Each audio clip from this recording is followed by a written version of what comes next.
Je m'appelle Babou et le 14 avril 2017, je me suis fait amputer d'un pied suite à une attaque de requin. Et aujourd'hui, j'ai envie de vous raconter mon histoire. Podcast Story réel. J'étais en vacances à Hawaï pour un trip surf et en vélo avec ma chérie de l'époque, le voyage idyllique quoi. Et du coup, on a fait Maui pendant 15 jours. C'était incroyable, volcan, surf, cocotier, c'était top. Et puis on a pris l'avion pour Kauai pour découvrir un peu d'autres îles. Et là, Kauai, même pas 24 heures après, je me fais attaquer par un requin-tigre en surfant. C'est pas ce qu'on croit, c'est pas les dents de la mer, en tout cas pas pour moi. C'était même plutôt calme comme ambiance. J'étais assis sur ma planche, j'attendais les vagues. C'était toute petite session, il y avait des enfants autour de moi. C'était vraiment le jardin d'enfants du surf, on pourrait dire. Et là, d'un coup, je sens une pression énorme sur ma jambe. Et j'ai même pas réalisé ce que c'était au début. Je pensais que c'était le corail qui s'était effondré ou un truc comme ça. J'ai peut-être refusé de comprendre, de savoir, je sais pas. Et puis là, je tourne la tête et puis je vois un énorme requin-tigre, assez facile à reconnaître avec les rayures et tout, accroché au bout de ma jambe, qui mettait une pression incroyable. Et puis là, c'est bizarre comme sensation à décrire, mais c'est une espèce de colère qui monte, une espèce d'impuissance où on se dit que c'est pas vraiment nous qui choisissons l'issue du truc. Et puis avec la colère qui est montée, je me suis mis à taper dessus comme j'ai pu, où j'ai pu. On m'a toujours dit qu'il fallait taper sur les yeux, mais là franchement je savais pas où ils étaient les yeux, j'ai tapé où je pouvais. Et je sais pas si c'est grâce à moi, si c'est grâce à ce que j'ai fait, mais en tout cas le requin il m'a lâché au bout de 10-12 secondes je dirais. Et mon cerveau il a tout occulté quoi, j'ai pas eu de douleur, j'ai pas vu de sang. C'est incroyable, c'est le mode survie quoi. Et par contre, j'étais obnubilé par la plage. Je pense qu'aujourd'hui encore, je peux vous dire combien il y a de cailloux sur cette plage. Et puis, voilà, le requin, il m'a lâché. Au moment où il me lâche, il y a une série de vagues qui est rentrée vraiment comme dans Vaiana. Et là, je me mets à plat ventre sur ma planche, 3 coups de rame, et puis ça m'a ramené presque au bord, à une quinzaine de mètres du bord. Et là, du coup, les autres surfeurs qui étaient déjà rentrés au bord parce que je leur avais crié de rentrer et ils m'ont pris sur une civière sur ma planche. Ils ont pris ma planche de surf comme une civière, ils m'ont transporté au bord. Et puis ils avaient déjà appelé les pompiers et tout, donc ça s'est passé super vite. Je pense que les pompiers étaient là au bout de 10 minutes. J'ai été pris en charge par les pompiers qui étaient vraiment cool. Ils m'ont emmené à l'hôpital. Et là, moi, je faisais que de demander quand est-ce qu'ils allaient m'endormir. Toujours pas de panique, mais j'avais vraiment cette sensation du job fait, quoi. J'avais juste envie qu'ils m'endorment et que ce soit à eux de bosser. Moi, j'avais fait tout ce que je pouvais pour arriver là, pour pas m'évanouir, pour vivre et pour espérer. Et puis finalement, il y a le chirurgien qui est venu me voir et qui m'a dit que la seule solution, c'était d'amputer parce que mon pied, il était trop abîmé pour le sauver. Et puis du coup, 6-7 heures d'opération, qui sont passées très vite pour moi, un peu moins vite pour les autres qui m'entouraient. Et là, au réveil, j'espérais encore que c'était juste un mauvais rêve ou qu'ils avaient trouvé une solution, je sais pas. En tout cas, je me voilais un peu la face, mais du coup, j'ai soulevé ma jambe et elle était super légère. Et là, fin de l'espoir, ça y est, j'étais amputé, quoi. À partir de là, du coup, je savais pas trop à quoi m'en tenir. Moi, j'avais très peu d'idées de ce que c'était d'être amputé tibial. Zéro exemple dans mon entourage. Je savais vraiment pas ce qui allait m'arriver, ce que j'allais pouvoir refaire, ce que je pouvais rêver de pouvoir refaire. Et du coup, il y a Bethany Hamilton et Mike Coutts, c'est une grande surfeuse et un grand photographe qui ont été amputés sur la même île que moi, qui sont venus me voir dans ma chambre. Et eux, ils m'ont redonné de l'espoir de fou, quoi. Ils m'ont montré des photos, ils m'ont expliqué que finalement, à mon âge, être amputé, c'était pas si grave que ça et que j'allais pouvoir vivre comme avant. Et donc, à partir de là, le moral a repris le dessus, ça a été. Et puis, j'étais même obnubilé par refaire tous les sports que je pouvais, ça y est, quoi, j'étais parti, j'étais sur la route et en avant, fallait y aller. Et du coup, de là, je suis resté 6 jours à l'hôpital à Hawaï. De Hawaï, je suis rentré chez ma maman. Là, c'était un peu compliqué de réintégrer le circuit médical français.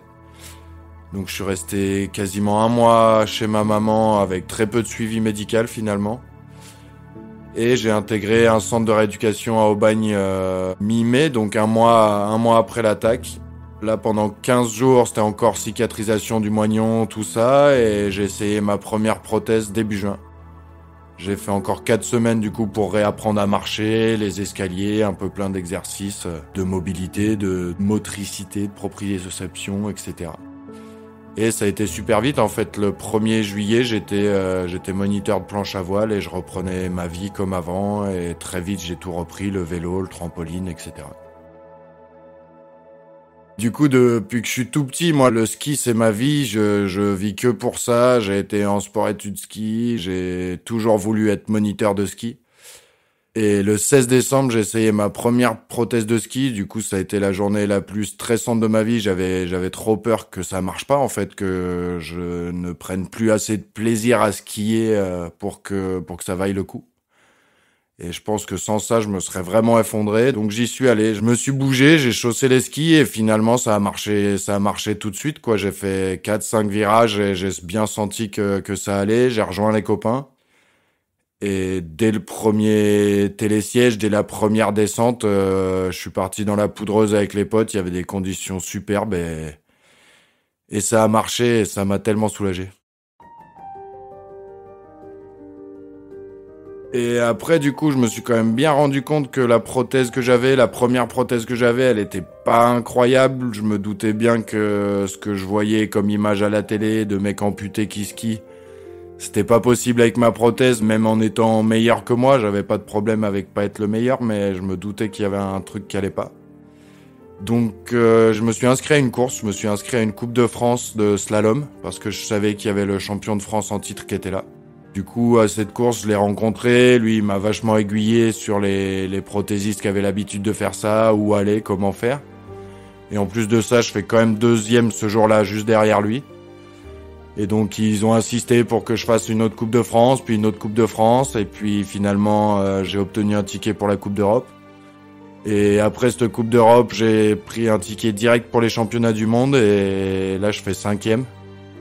C'était parti, le rêve paralympique s'était rallumé, je faisais que de le répéter aux copains depuis le premier jour à l'hôpital que ça allait aller, que moi j'allais aller aux Jeux paralympiques et que ça allait le faire, mais quelque part à l'intérieur de moi, j'y croyais pas tant que ça. C'était surtout pour rassurer les gens. Puis finalement, ça l'a fait. Et puis en 2022, j'étais en Chine, du coup, aux Jeux paralympiques, et le rêve était réalisé, même s'il y avait pas de public et même si on était en plein Covid.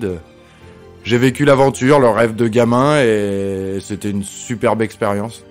Je fais 7e en Super G, 7e en descente. Je pense qu'en plus de tout ça, je sors les 2 plus belles courses de ma vie le jour J, donc que du bonheur. Clairement, aujourd'hui, je skie plus vite qu'avant. Je skie plus vite qu'avec mes 2 jambes. Je me suis plus entraîné aussi, mais je pense juste le fait d'avoir d'autres objectifs, ça permet de se transcender, en fait. On est toujours un peu bloqué avec les objectifs qu'on se donne, et quand les objectifs augmentent, la performance avec. Franchement, aujourd'hui, je retournerai jamais en arrière. Si je reviens 7 ans en arrière, je remets le pied dans la bouche de ce requin parce que ça m'a ouvert tellement d'opportunités. Et puis, je peux pas lui en vouloir à ce requin. C'est ce que je dis souvent. Si je me fais prendre dans une avalanche, je vais pas couper la montagne. C'est moi qui suis allé dans son milieu et puis c'est lui qui s'est trompé. C'est une erreur. On dit l'erreur est humaine, mais la sienne est pardonnable aussi. Et puis, il m'a laissé la vie. C'est ce qui compte vraiment aujourd'hui pour moi. Et aujourd'hui, 7 ans après, je suis en train de rénover un voilier. Je suis toujours moniteur de ski, je suis moniteur de voile l'été, donc j'apprends aux gens à se servir d'un voilier. Et mon grand rêve d'adolescent prend forme aujourd'hui. Après les Jeux paralympiques, ça s'est fait. Là, le plan et le rêve, c'est d'emmener les gens skier en voilier, en Norvège donc. Donc faire des stages, soit leur apprendre juste à faire du voilier, soit mixer voile ski et voile escalade l'hiver et l'été, du coup en Norvège pendant plusieurs années. Et puis comme ça de faire un tour du monde, Groenland, Alaska, et puis de retourner sur les pas du requin à Hawaï, et puis Pacifique, Polynésie, etc. Podcast Story réel. On a tous une histoire à raconter. Ne manquez aucun épisode de Podcast Story. Abonnez-vous et mettez 5 étoiles sur Podcast Addict, Amazon Music ou Spotify.